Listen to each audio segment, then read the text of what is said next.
time to get started. And I'm very happy to see so many here tonight. I know there are a lot of things going on in Washburn tonight. And it's so ironic because when the Tony Woiak program started 15 years ago or more, it was Bob Macra's idea, and he said, you know, I think people need something to do in the wintertime. Wouldn't that be a good thing for people to do? Like, there's nothing to do. And now there are so many things going on, honestly, and so we appreciate more than ever that you are here. So thank you for showing up. This is the last one of the season. The summer program will be beginning the first, it's kind of shifted a little earlier, just the way the summer worked out, but the first one will be on the 9th of June, and then every other Tuesday. So we'll look forward to that, and you can watch for the information as it comes out later.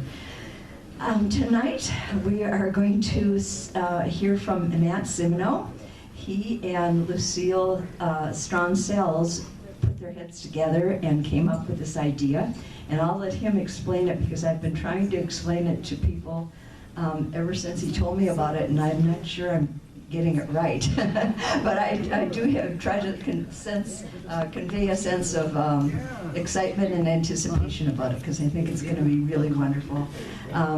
Matt is our current WHAM president, and has been for a few years, and I'm not sure how he's going to work this out, but he's also the vice president of the Heritage Association, and so he may be taking over as president there too, so watch out for this guy.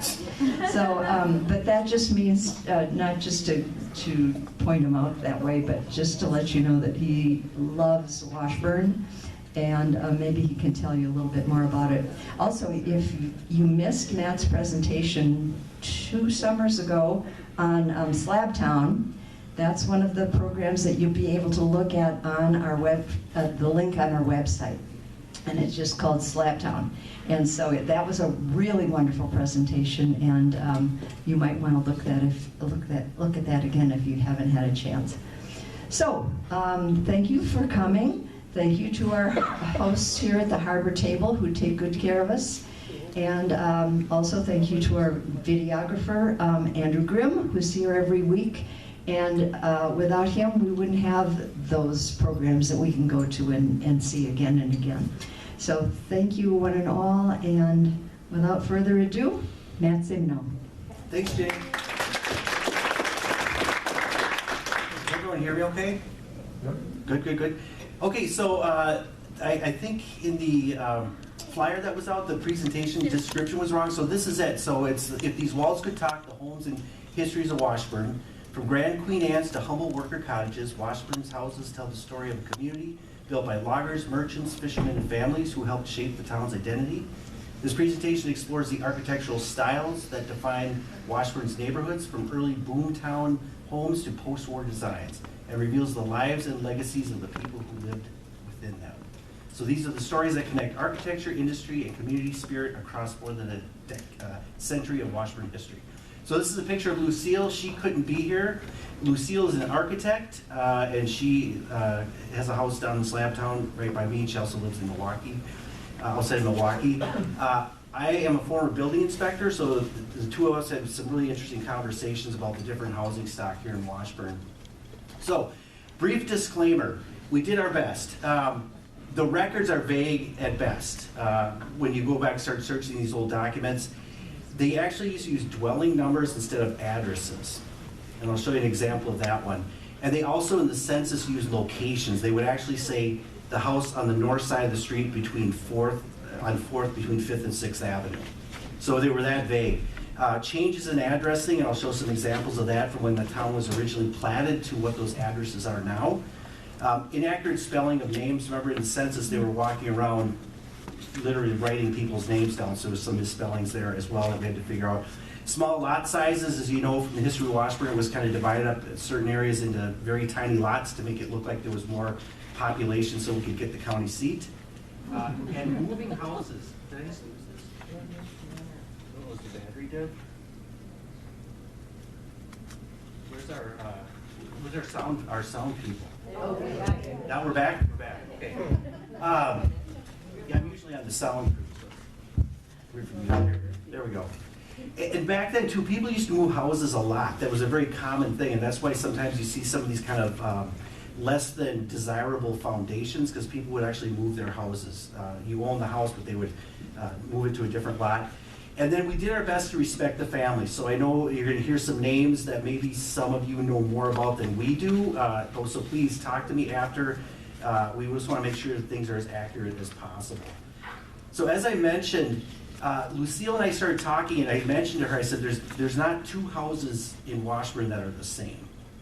You know, and I grew up in the suburbs of Minneapolis where it was just one rambler after the next, right? So moving up here, it was just not, you're not used to the kind of eclectic style of houses. And so then Lucille and I started talking, and we say, we walk by these all every day. We don't know why they were built, what style they were built, who lived there, and what those stories were. So then we actually started talking about it, so this might make a good presentation. So that's kind of the impetus for why I'm standing here tonight. So I want to go and talk about a little bit the origins of platting the city, because that really plays into why the city was platted the way it was. So after the lumber was out, there was a few people that came in and bought up the land and subdivided it in hopes to make money off of it. So from 1885 to 1888, the original town site was substantially enlarged by 6 additions. These additions were speculative investments by outside people who hoped to realize substantial profits from the sale of lots to the growing population of the village. 3 of the additions were on the north side of the original town site, including Vaughn's addition, additional 40 acres platted in October 1885, the hillside addition of 160 acres platted in August 1887, and Vaughn and Austrian's addition of 80 acres platted in September of 1887. The other 3 additions were on the west side of the town site, including Neal and Pratt's addition of about 40 acres platted in July of 1886, and Wing's first addition platted in November 1886, and Neal and Wing's addition were about 50 acres platted in August 1887. So a lot happened in the city in a very short amount of time. And that's what this looked like. And this is from the Sanborn map, so you can see how that was kind of laid out. Interestingly enough, some of the houses that we picked fall outside of this, so again, the records become a little gray. And the interesting thing is Lucille actually walked every street in the city of Washburn and picked the houses that way, so they were completely random. And then I came across this. In our great cities, land is dear and houses must be adapted to small areas. Architects have studied how to get the most out of house on a limited space because the man of moderate means cannot afford to buy a big lot. City houses are built on these condensed plans and are very well adapted to such conditions. That's from Washburn Times, 1911. So part of this article was they were encouraging people to build small houses in town, and if you had acreage outside of town, they wanted you to build bigger houses. All right, so we'll get with the first address here. This is 1015 West Pine Street. And so you'll see the presentation as this is Lucille's piece, and then you'll go to my piece. So this is talking about the architectural style and historic design influences. So this home represents, and again, I'm channeling Lucille here, so I'll do my best. This home represents a minimal traditional style, a modest residential form popular from the late 1930s to the early post-war period, characterized by compact massing, a low-hipped roof, minimal ornamentation, and practical materials such as stone veneer. These houses reflect the economic realities and rapid housing needs of the area. And this is period popularity between 1920 and 1950. So character defining historic features: compact rectangular massing, so very small, squat, hipped roof on all 4 sides, minimal ornamentation, very plain, masonry or stone veneer exterior. This was very popular in the Midwest. Asymmetrical but balanced facade, because what she means by that is there's bigger window here, small window in the door, but it still looks balanced. So features likely altered or lost: deck replacing original stoop or small porch, so obviously that deck is newer. Small entry stoop, simple concrete steps, occasional shallow canopy was put over the front entry of those types of homes. Original windows likely wood, double hung, or steel casement, and current units appear newer with simplified trim.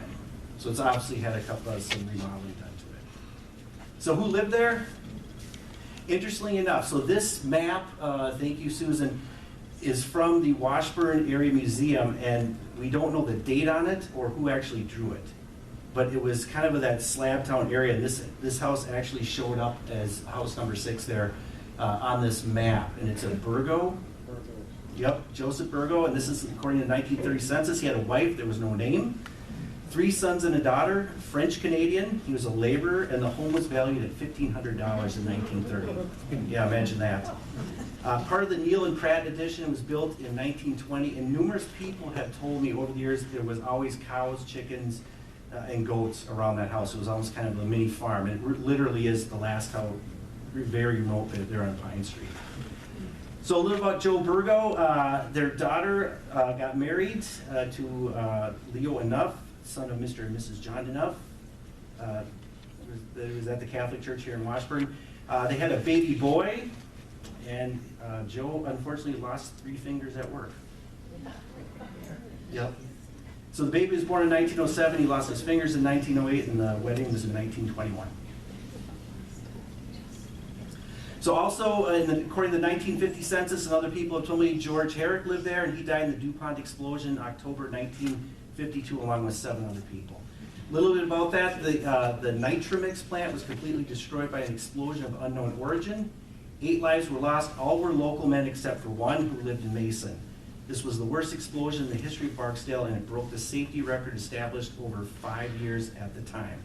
John Rodkovich, operator of the Nitramix on the 12 to 8 shift, had gone to lunch when the explosion occurred, and he was gone. So this is interesting. So this here is the DuPont plant. And this over here, and John and I just talked about this, this was actually a DuPont subdivision that was platted but never built on. And it would be up, that's Washington Avenue, and what was this one, John? That's Grandview. You go up Grandview Boulevard, all the way up to Oak. That's where the DuPont Park subdivision is. Yeah, it would look like an interesting subdivision. There's a little park right here in the middle, so it was really a planned neighborhood that never took shape. And they actually had a central park right in the center of it. Yeah, and they actually had ads for it. Come by in the new DuPont, the modern DuPont subdivision. Next house, 209 West Pine. That's right, kind of real close to City Hall. So what Lucille had to say about this, it's called a folk Victorian cottage with Queen Anne influences. This home exemplifies the folk Victorian style of vernacular adaptation of high-style Victorian architecture popular between the late 19th and early 20th centuries, while the house maintains a simple cottage-form decorative elements such as the front-facing gable, so the next picture, fish scale shingles and bracketed cornice reflect Queen Anne influence made accessible through industrialized millwork. So as technology, and there was a lot of mills around town, so some of that leftover waste was actually used to make shingles out of. And so that was part of what's on the facade of this house. I can show you that here. Yep, so right here, if you see, that's kind of what, these are all those kind of fish, what they call a fish scale shingle. So characteristics, front-facing gable emphasis, decorative gable surface treatments, again, the fish scale, bracketed gable cornice, down in here, clapboard siding, asymmetrical facade composition, and raised masonry foundations. You can see that how it kind of sticks out of the ground a little bit.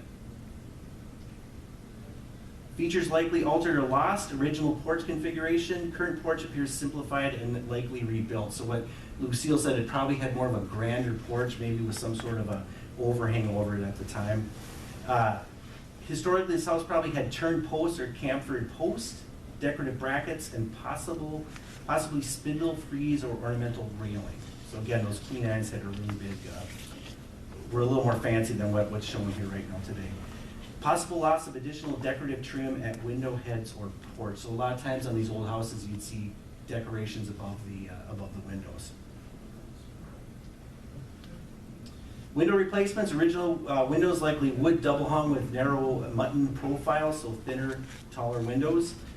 Current unit appears modern replacements. Color scheme, Victorian houses often use multicolored palettes emphasizing trim hierarchy. So that's why you see some of those old Victorians with maybe 4, 5, 6 different colors on them. Kind of distinguish what the different elements of the house. So who lived there? So this is where it got interesting. So the actual real address of this back in early turn of the century was 307 Pine Street, and now it's 209.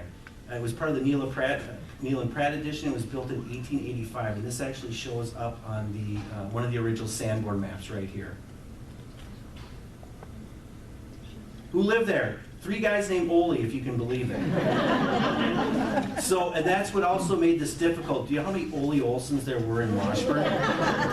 Yeah, so it was finding the right Ole Olson. So there was Ole Haugen, who was a longshoreman, born in Norway in 1856 and died in 1929. Ole Olson, a laborer, and Ole Westby, a longshoreman. And that came from the 1896 city directory. So 2 of those, it looks like were borders, and it looked like Ole Westby owned the house. So Ole Westby was also on the Washburn Fire Department in 1901, where they were petitioning to have the new chief of the fire department. And he died in 1953 at the age of 1913 at the age of 53 from typhoid fever. Yeah, so think about that. I mean, these things we take for granted now. The typhoid fever was still going on. That's his obituary there. 103rd East 3rd Street. Bruce, I see him back there. So what kind of house was this?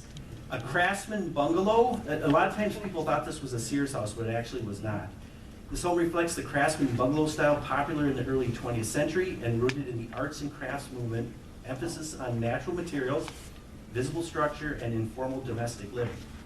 Character-defining features include the low-pitched, intersecting gable roof, prominent front porch supported by fieldstone piers, exposed structural detailing, and horizontal wood siding. So defining historic features, low-pitched intersecting gable roof, and that would be right here, where that ties in. Prominent front porch with battered masonry piers, and those are still there today. Exposed structural detailing, so what she's talking about there are these supports that actually hold the overhang of the roof up. And then multi-light window groupings, so there's multi-light meaning it has more than just one piece of glass. And then integrated front porch roof, and how that kind of comes off the house.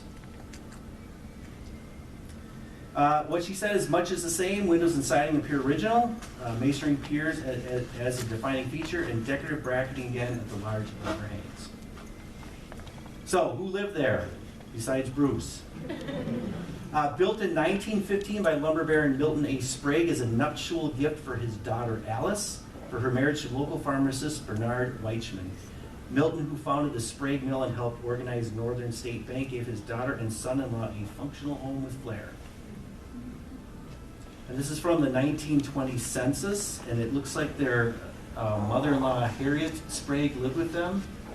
Was 63 at the time, and interestingly enough, my grandma lived right across the street from there, and her and Harriet were good friends, and Harriet actually gave her one of her paintings that was then donated to the museum. Then the painting was donated back to the Sprague family. So interestingly enough, there was another structure there in 1889. This is on the Sanborn maps. It actually kind of spawned 2 lots here, and what Lucille and I thought was one of these was probably the outhouse at the time. Yeah, being that old. So about the residents, Ben, he took charge of the city drugstore this morning as the new proprietor. Q.W. Frost, who has been proprietor of this place during the past 25 years, having sold the business to Mr. Whiteman and will retire from active business. It is Mr. Whiteman's intention to make a number of changes in the interior of the store as soon as he has completed taking inventory of the stock. So another from the Washburn Times, 1915. Ben Weichman is having the front of the city drugstore newly painted this week. The interior of the store will also be calcimized and newly decorated. So I had to look at what calcimine is. So it's basically whitewashing, a traditional water-based non-washable paint composed of whiting, calcium carbonate chalk, glue binder, and sometimes pigments used primarily for coating interior walls and ceilings. Popular before the 1930s for its quick-drying, inexpensive, and matte finish, though it requires removal before repainting. So basically you had the inside whitewashed before you took over. So, some problems in 1916. The rear wall of the foundation of the new home to be built for B.A. Weichman went in again during the heavy rainstorm last night. This wall went in last Saturday during the heavy storm and was replaced again the first of the week, but the concrete had not set enough, and although the walls were well braced, the pressure of mud and water was so great against the wall that the blocks were broken up again. So Bruce, watch out for the next rain. The house was actually a duplex at one time, and this is from the Lake Superior Magazine article, which I'll talk about in a second. A 1940s remodel that created a separate upstairs apartment, completed with a kitchen. And Gary, I think you lived in the duplex, correct? Correct. Yep. So it's confirmed that it was a duplex. So this was also highlighted in Lake Superior magazine in 2016. So this couple actually bought the house. They were on a bike ride through Washburn. They saw it for sale sign and then they ended up buying it. So kind of a neat story about how they landed here in Washburn. 401 North Washington Avenue. So it's another Queen Anne vernacular simplified form. This residence reflects the Queen Anne style popular from the late 19th century into the early 20th century, characterized by asymmetrical massing, a prominent corner tower, complex roof lines, and originally ornate detailing. Queen Anne homes emphasize visual richness and individuality, while this example is undergone simplification through porch altercations, siding updates, and window replacement. The defining massing, particularly the tower and varied roof forms, continue to clearly convey its Victorian era origins. And these were popular between 1880 and 1910. So historic features corner tower turret form, that's this right here. Complex roof line, you can see all these different roof lines on the house here. Asymmetrical composition, so you have different levels of roof lines on the house. Horizontal clapboard siding, which I think has been replaced, and then the tall chimney too, which was very common then. Features likely alter or lost. Porch modification, the porch appears enclosed or simplified, that's here on the front. Original Queen Anne porches typically included turned spindle posts, decorative brackets, ornamental frieze or balustrades, and it looks like the original windows were likely tall with double hung as well. So one of the things, you know, when they built these old houses, do you know why they used double hung windows? So you could pull the top sash down to let the hot air out. Yeah, and that's why they had high ceilings too, to allow heat to collect up there, so it wouldn't be so hot in the house because they didn't have air conditioning. They commonly featured patterned shingles, decorative trim bands, sunbursts, or spindle detailing, and you'd see those kind of things up in the peaks here. And then current facade appears powered down, siding updates, possible aluminum or vinyl replacement over original wood. So this house has been modified quite a few times. So who lived there? Eric Nesalius, and this is from the 1950s, and his wife Jeannie. He was born in Sweden, but was a U.S. citizen. He was a powder line employee at the explosive plants, and this house was actually called Dwelling 71 before it was assigned an address.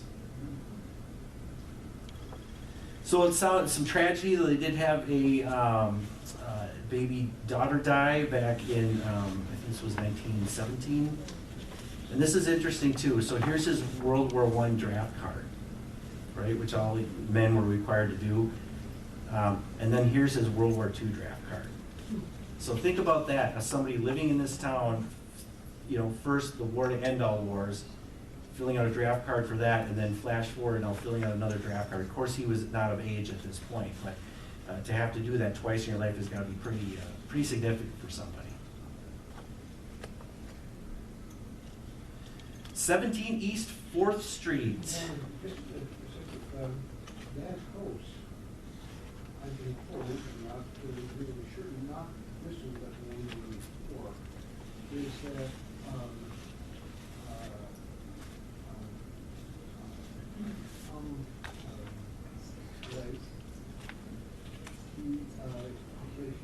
his family had owned that at one time, the relatives of his family, and they used to. Yeah, that's not who shows up on the tax records. But yeah, I've heard that too. But then someone else at Tom Blake's house was across the street from that one. Everyone hear what Dave said? That might have been where Tom Blake. Repeat it. Could you repeat it? Dave thought that might have been the house that either Tom Blake lived in or his family owned. Oh, I see some head shaking. I lost the phone. So I turn it on and off. Give them a handout. Yeah, we might need that. Is the battery going dead? Sorry about that, folks.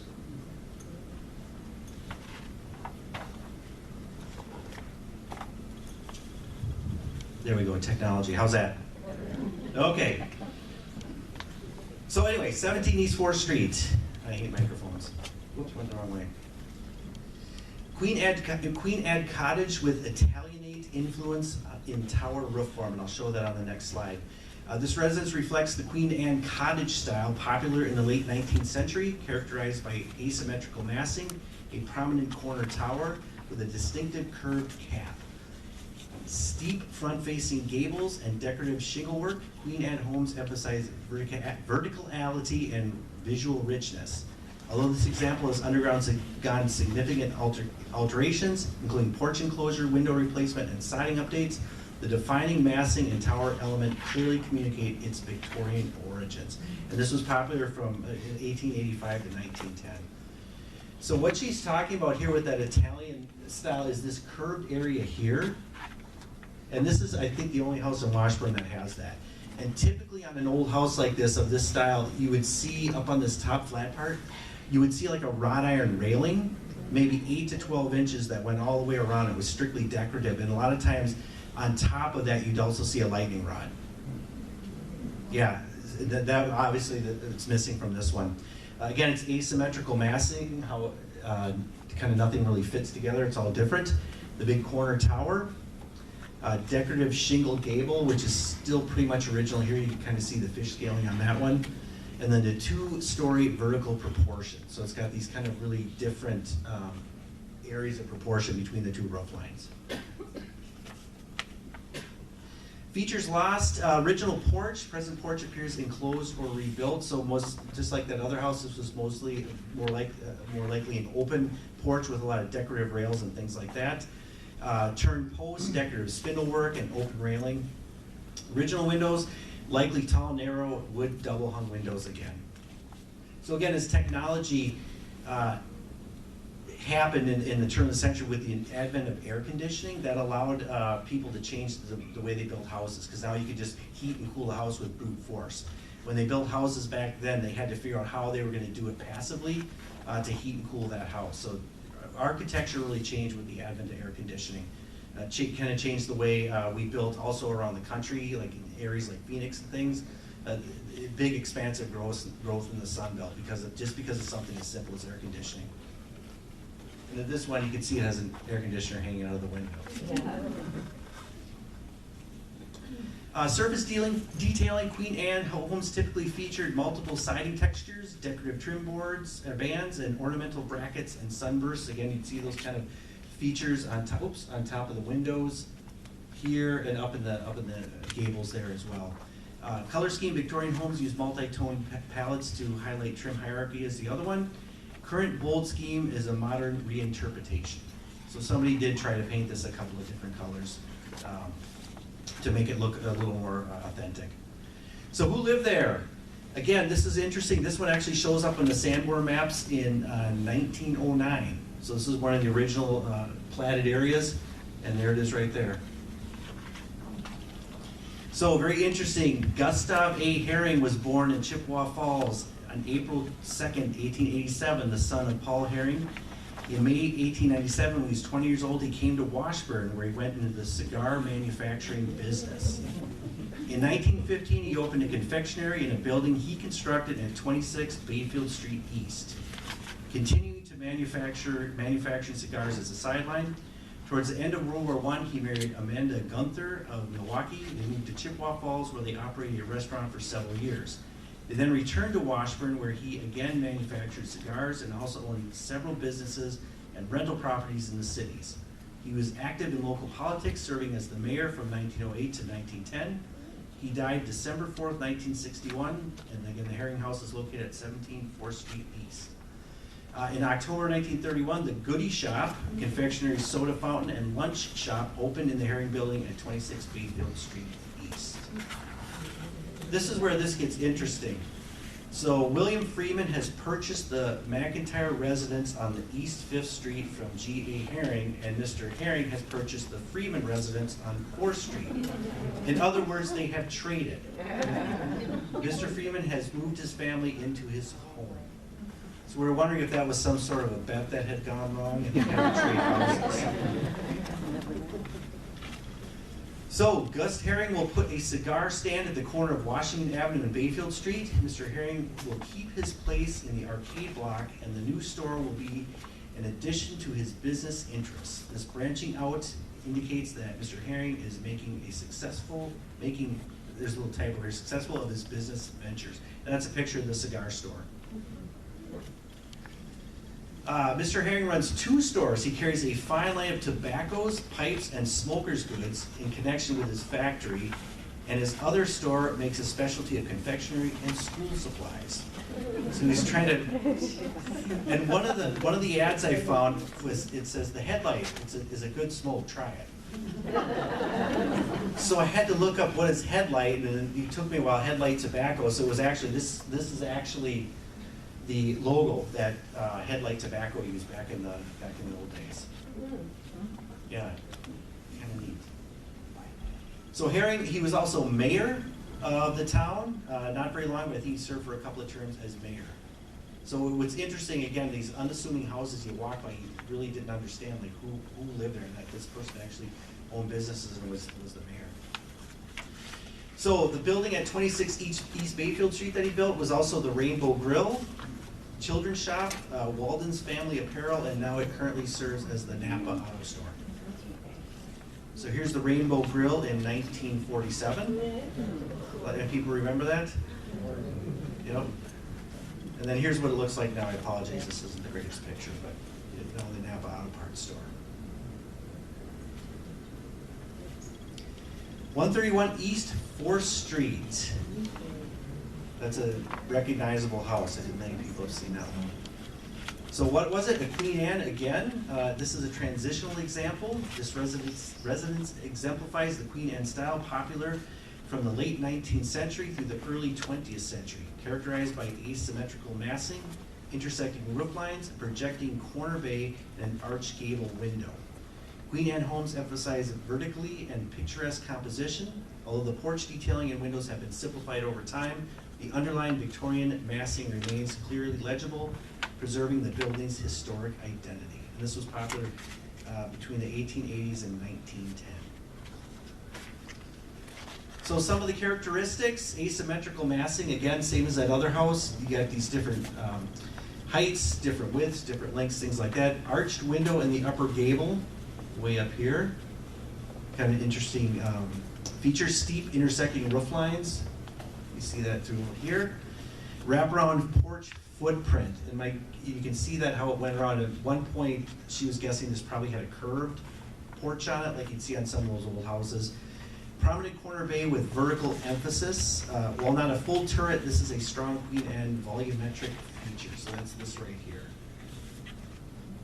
And I think this house actually, when you look out those windows, it would look out over the bay.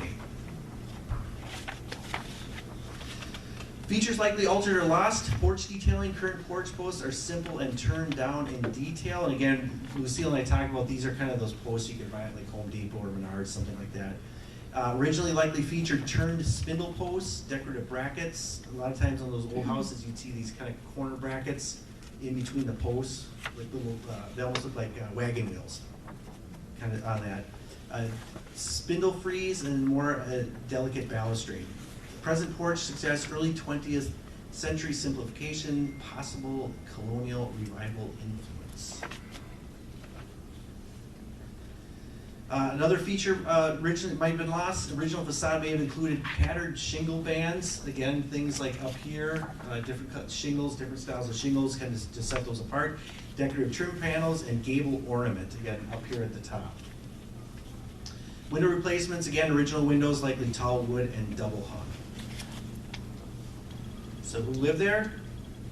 Captain William O'Neill. How many people have heard of him? A couple of, yeah, Susan, of course. So his wife Mary, he was a Civil War and Spanish-American War veteran. He was a politician and a businessman.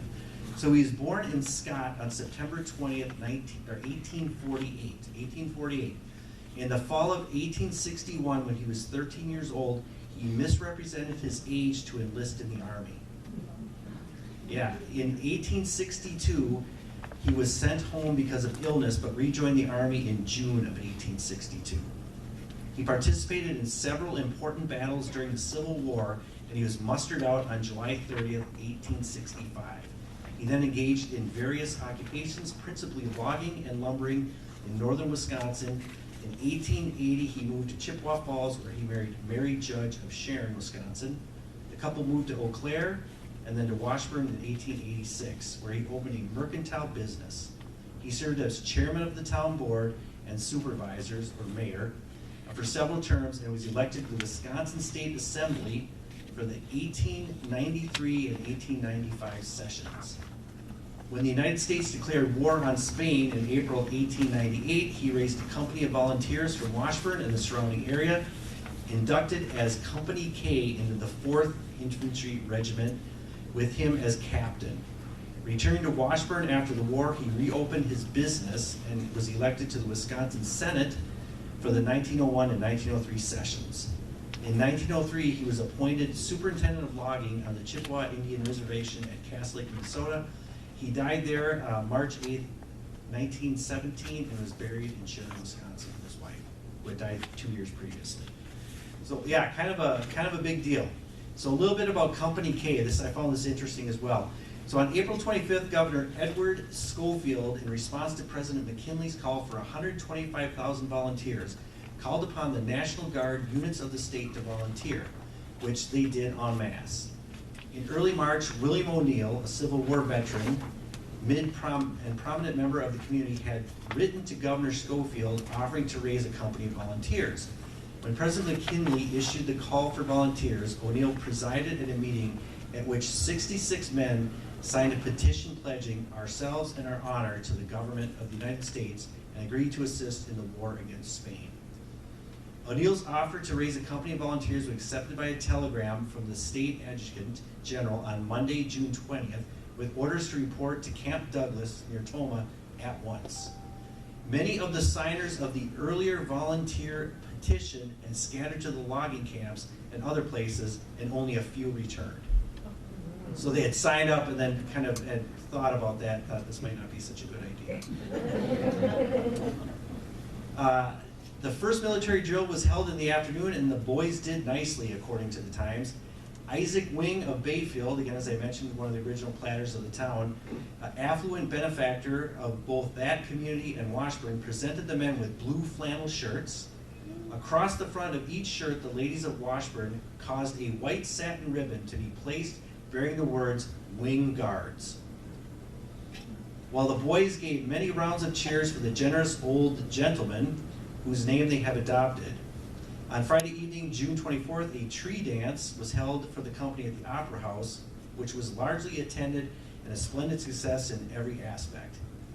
On Tuesday afternoon, the company lined up in front of the town hall and had their pictures taken, which, according to the Times, will be the admiration of Washburn people for a long time.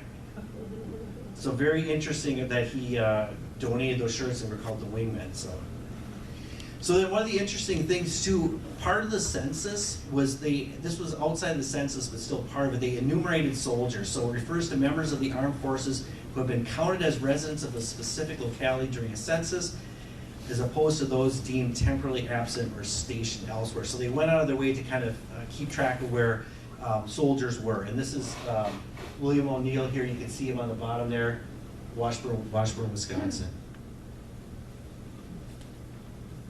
So then the other part of it, again, here's another one, where they really kept track of these soldiers. It was very interesting, I thought.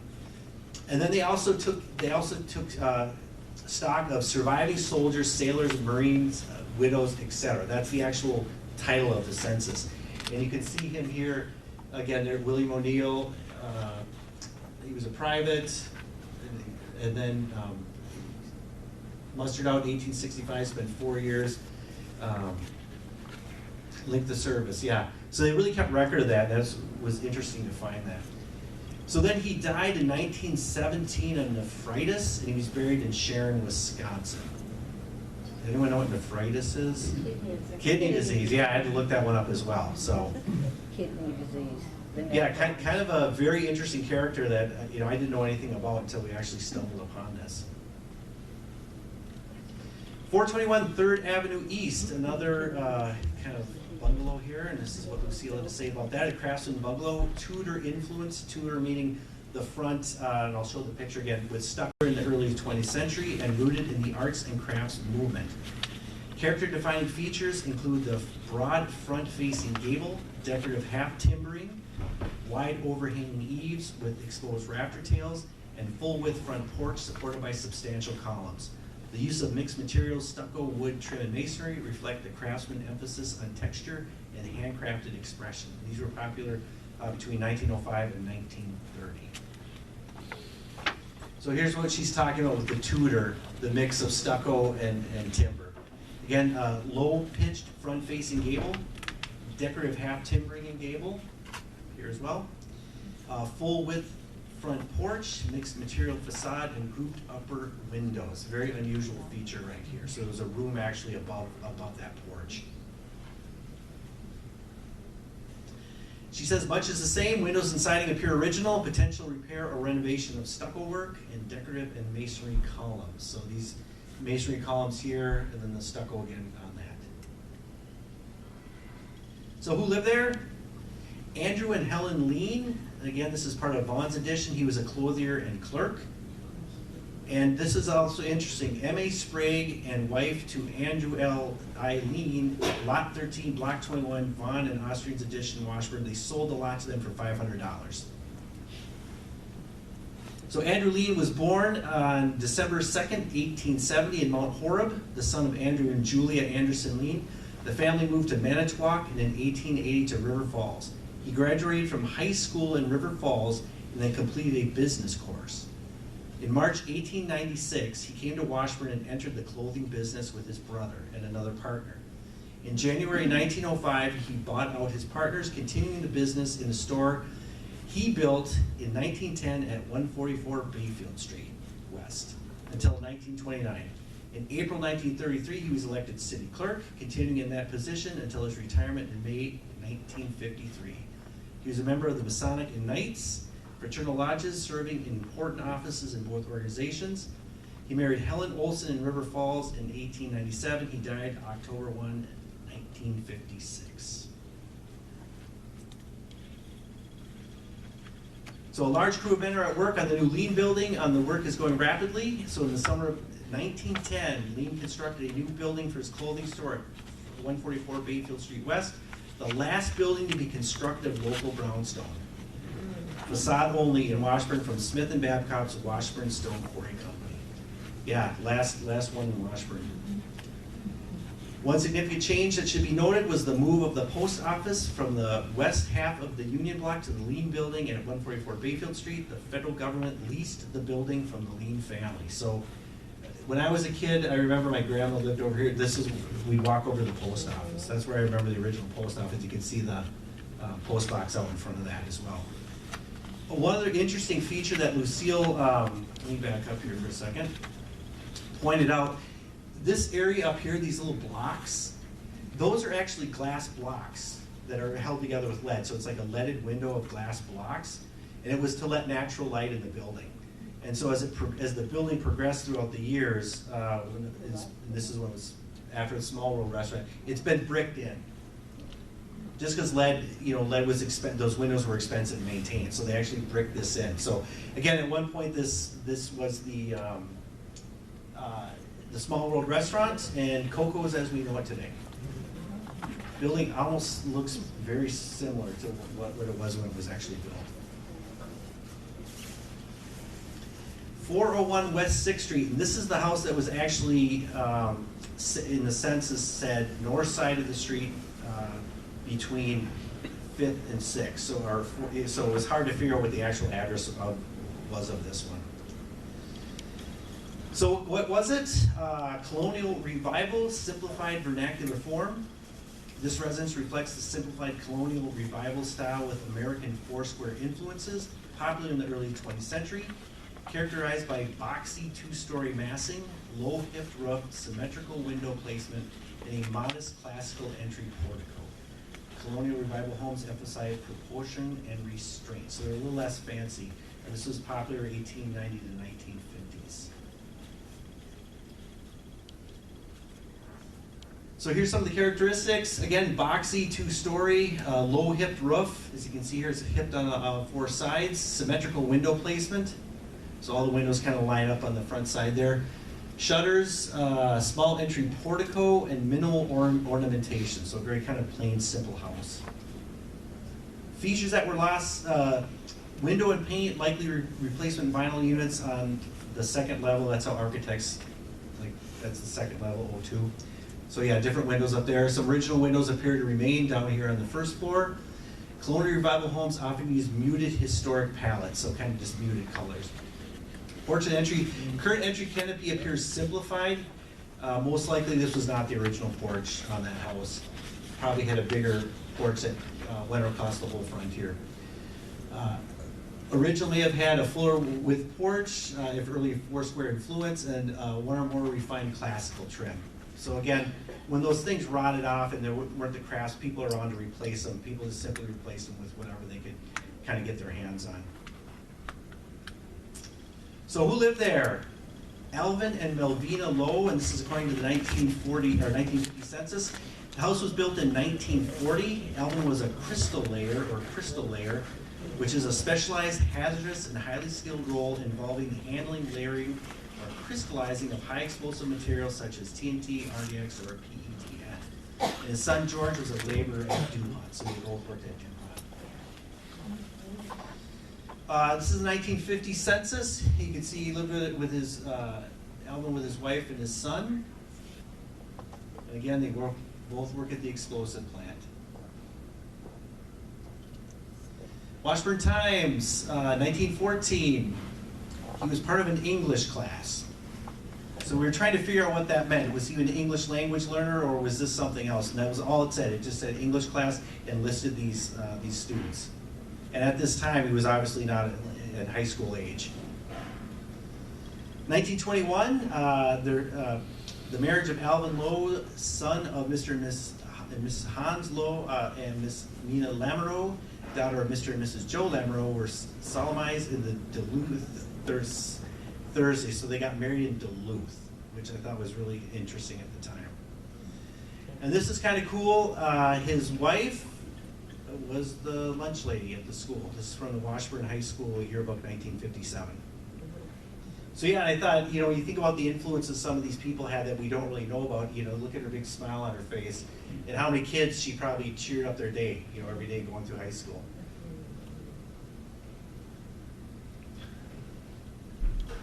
All right, 716 West 4th Street. This one's a little unusual. It's called the Second Empire. I never heard of this. Vernacular and simplified. So this residence appears to reflect the Second Empire style popular in the late 19th century and distinguished by its defining mansard roof. The steep 4-sided roof form allowed for a full upper story while conveying fashionable European influence. Although decorative elements have been simplified or removed over time, the mansard profile remains a clear indicator of the building's 19th century origins. These were popular in 1870, 1890.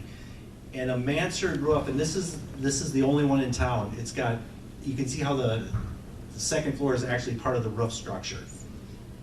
And apparently this came from Paris, when Paris started really controlling zoning, and it was a way to avoid taxes. Because the 2nd story of your house was technically in the roof, so they didn't count it as a 2nd story.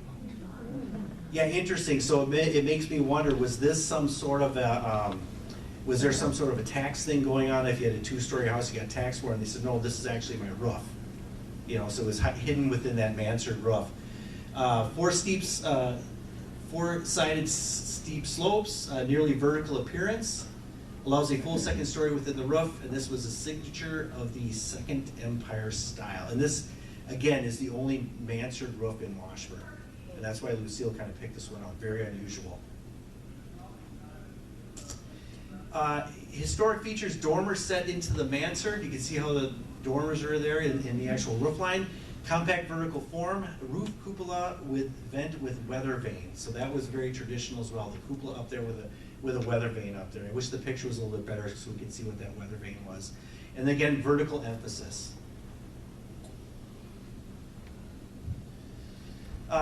Features likely altered or lost, windows appear replaced, new roofing materials of course, siding likely updated, original porch likely enclosed. And a lot of times on these old houses, those porches weren't just for decoration, they also would call them sleeping porches. So people would sleep out there in the summer when it got too hot in the house, because you typically see these with windows all the way around where you could take the screens out with, switch out the screens in the summer, things like that. So porches served more than just sitting on your front porch saying hi to your neighbors. It was actually a place you could sleep to try to cool down. Possible loss of decorative bracking and rear addition on this house is not original. We don't have a picture of that, unfortunately. So who lived there? This is where this got interesting, because the house was actually addressed 319 8th Avenue for the longest time. And it took us forever to figure out that that was the original address. So it was actually owned by Joseph Trombley, who was actually a relative of mine, which I found out. So again, back to this original map, came up here, house number 2 there, right at the intersection where C comes down and connects with E. A little bit about Joe Trombley. Their daughter got married. Sorry, you can't read that very well. And also, poor Joe was injured at the Nelson camp near Bayfield last week, where he fell and broke 3 ribs. He's receiving treatment at his home in the city. And this is from the 1920 census. And what's interesting about this is, here's his family. He was born in Canada. His wife was born in Canada. His daughter, or his son was born in Maine. Another daughter born in Canada, and then his final daughter was born in Wisconsin. So it really shows kind of when we talk about the lumbering and the things that went around in this region, how transient people really were, and how they would move around and follow work. But obviously he still stayed here, in Washburn. Here's his draft card from World War I, and again, think about that. The war to end all wars. And I don't know if Joe had to fill out another one for World War II as well. Okay, so just a warning on this one. This next picture is AI generated. So this is not from the Washburn Times. The house has been hit by a car numerous times. Many, because it's where it's coming down C, and now there's a barrier up. So anyway, I had ChatGPT draw what this would look like. But yeah, the house has been hit. I've heard like up to 3 times. Someone said, yeah. But I know, Gary, you ran into that house on your bicycle. Yeah. Into the bush. It's a good way to slow yourself down when you're out of control coming down the street. So that's all I had. A special thanks to Gary Butch Sarver over there, Jan Bergman. I made that name up for her, and then Sue Macbeth in the Washburn Area Museum.